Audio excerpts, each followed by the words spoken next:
Assalamualaikum warahmatullahi wabarakatuh. Perkenalkan, nama saya Vinod Karna dari kelas 3B Teknik Manufaktur Industri Agro Politeknik Ati Makassar.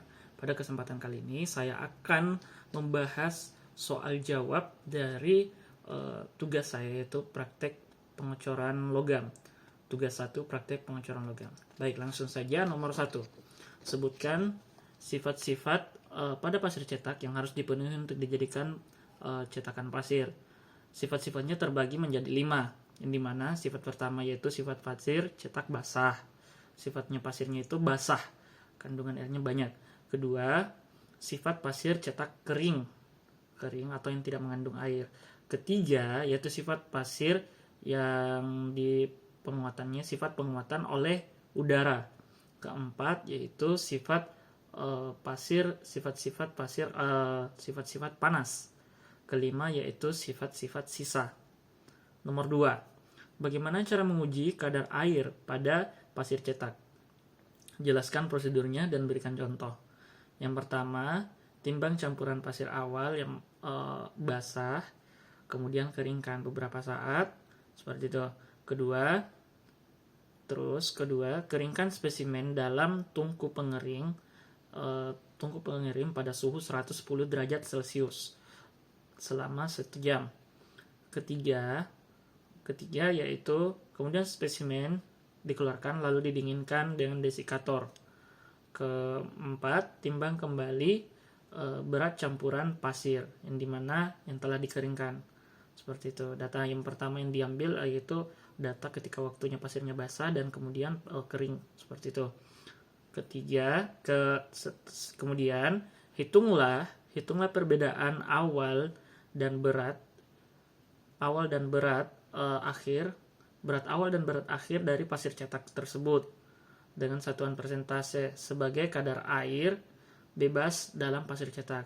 Rumusnya itu adalah kadar air atau persentase sama dengan berat awal pasir cetak dikurang berat akhir pasir cetak dibagi berat awal pasir cetak. Pasir cetak dikali 100. Seperti itu rumusnya. Nomor 3, apa yang dimaksud dengan permeabilitas pasir cetak?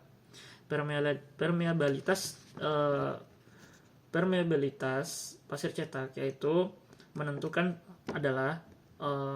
seberapa besar kemampuan pasir cetak mengalirkan gas-gas dari cetakan atau logam cair mampu dilepaskan ke dalam cetakan selama penuangan. Seperti itu.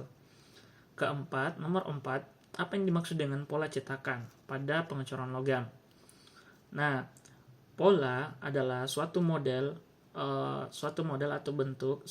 yang memiliki bentuk dan ukuran geometris yang menyerupai bentuk aslinya yang akan dibuat atau yang akan dicor produknya, seperti itu. Nomor 5, sebutkan jenis-jenis yang dijadikan bahan untuk pola pada pengecoran logam dan sebutkan masing-masing kelebihan dan kekurangannya. Nah, ada terbagi menjadi 5 jenis. Yang pertama adalah logam. Logam kelebihannya yaitu memiliki umur panjang dalam penggunaannya dan dapat digunakan terus-menerus dalam pengecoran jumlah produksi yang banyak. Kekurangannya yaitu waktu pembuatannya sangat lama dan mahal. Kedua, ada kayu. Kayu kelebihannya yaitu biayanya lebih murah ketimbang dengan logam dan tetap dalam biayanya lebih murah dalam produksi jumlah yang sedikit. Waktu pembuatannya juga cenderung cepat. Nah, kekurangannya kurang tahan terhadap gesekan, tidak bisa untuk produksi jumlah yang banyak dan umur penggunaannya sangat sedikit atau jangka pendek, seperti itu. Ketiga, ada plastik. Kelebihannya yaitu dia tahan terhadap aus. Digunakan pada jumlah yang banyak, ketelitian ukurannya lebih tinggi. Digunakan pada produksi jumlah yang banyak, bisa digunakan harganya lebih murah dan mudah untuk dibuat. Kekurangannya yaitu jangka penggunaannya hanya sementara. Keempat, ada sintetik. Dan dimana adalah bahan ini terbuat dari resin seperti itu. Terbuat dari bahan kimia yang berupa resin yang tahan terhadap aus dan penyusutannya sangat kecil. Kekurangannya jangka waktu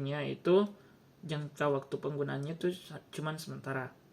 Yang kelima atau terakhir ada styrofoam, di mana biayanya sangat lebih murah ketimbang yang sebelum-sebelumnya, yang keempatnya.